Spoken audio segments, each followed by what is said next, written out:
Huyaba, huyene, huyaba, huyene, manawakure tyange sayi.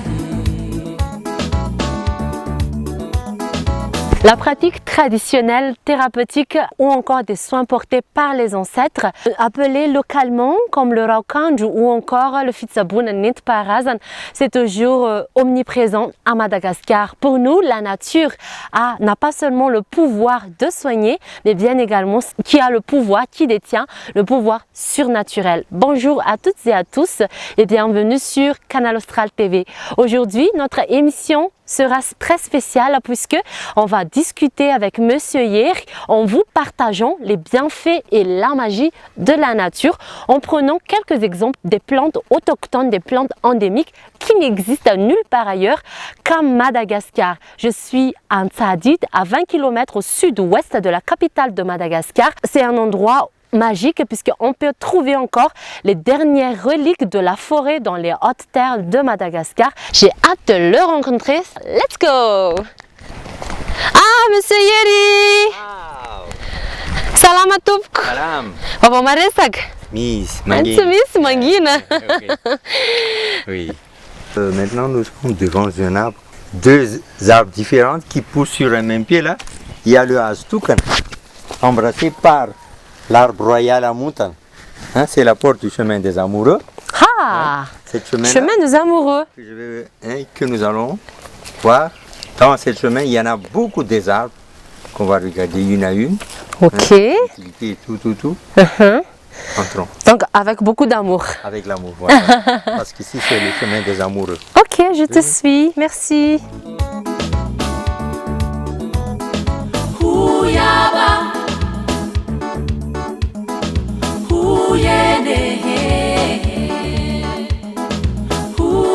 Juste devant nous, ça, qu'on appelle ça fanazav en malgache. On fait de la tisane avec juste une poignée de feuilles et 2 litres de l'eau Oui. qu'on fait bouillir et qu'on boit le matin un verre, le soir avant de dormir un verre. Pendant une semaine. Pendant une semaine. Une semaine on boit ça. Ouais. Ça c'est du fortifiant. Mais le mieux, si on va trouver du tandkous quelque part. C'est une autre plante aussi? C'est une autre plante qu'on appelle tandkous. Ouais. Mélangée avec du tandkous, c'est très fortifiant et surtout, pour les hommes. Donc c'est aphrodisiaque. Oui. C'est le mélange qui est le meilleur. Si on sent un peu fatigué, il suffit juste de préparer une tisane et on en boit pendant une semaine. Oui. Fanazav, donc il n'y a pas un nom vernaculaire en français. Je ne connais pas. Hein. Ah, puisque Il y a c'est une d'autres. plante malagache. Oui. On poursuit notre marche? On va voir d'autres. Ouais.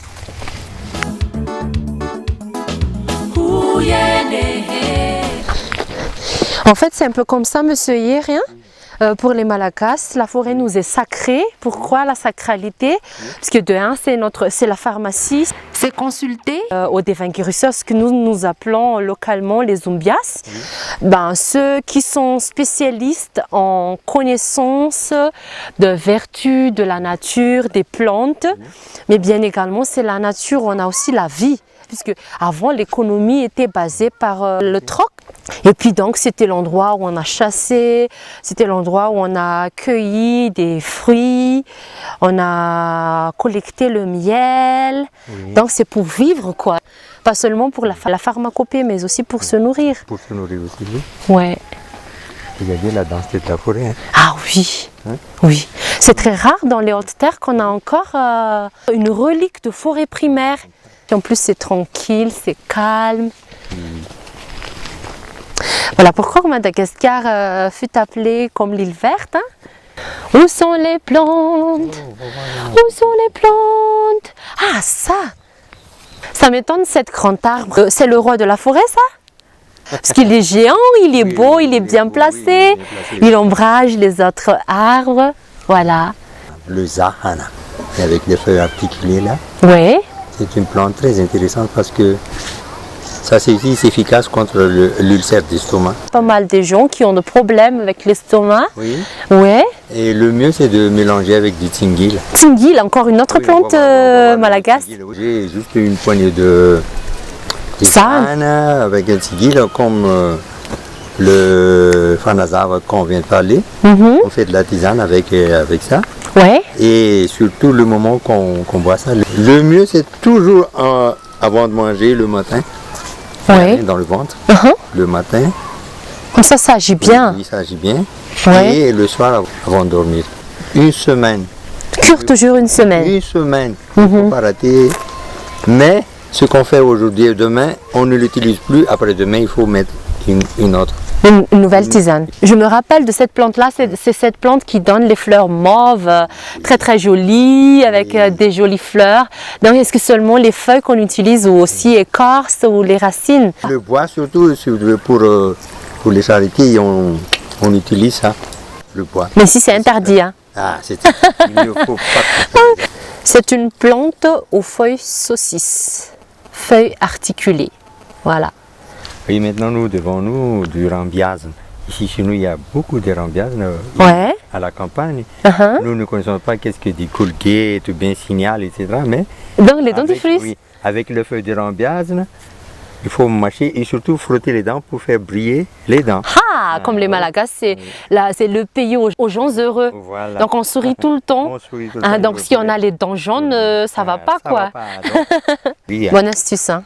c'est bien. Ouais. Mais j'ai entendu parler aussi que le rambiasna maintenant, il y a des grosses boîtes industrielles qui exploitent le rambiasna de Madagascar pour en extraire de l'huile essentielle. Oui. Donc ça c'est plus utilisé dans le monde cosmétique, donc dans des produits de beauté pour produits de beauté avec éclaircir la peau acnéique, oui. C'est bien. Et en plus ça sent bon. Hein. Tout à l'heure, on a parlé de panasa. Oui. Il faut mélanger avec du thym de couche, qui est le poignet, et qu'on fait de la tisane avec, on boit pour le fortifiant. Je comprends pourquoi les Malagasy l'appellent ainsi le tanchkusi, c'est-à-dire les cornes d'un chèvre, parce que c'est la forme des tiges, Et toujours en oui. deux.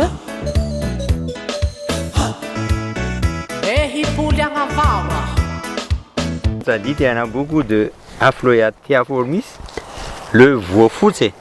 Ce sont les feuilles que Ravboufut, c'est très utile. Il y a pas mal de vertus pour cet arbuste-là.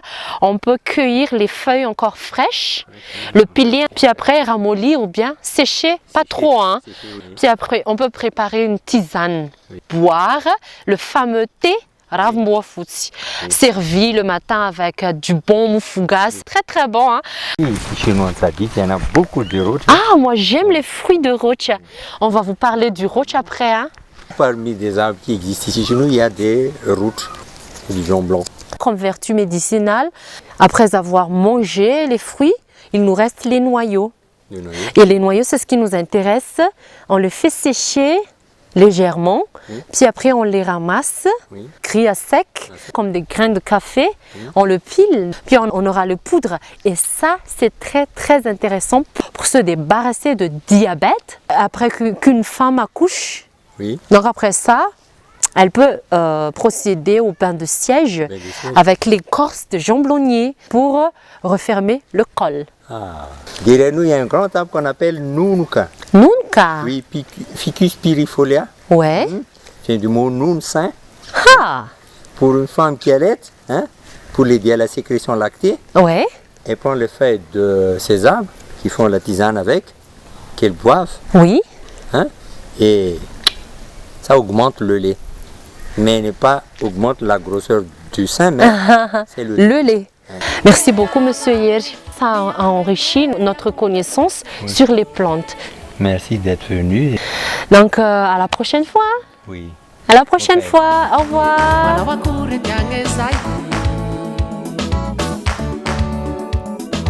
Kuyaba.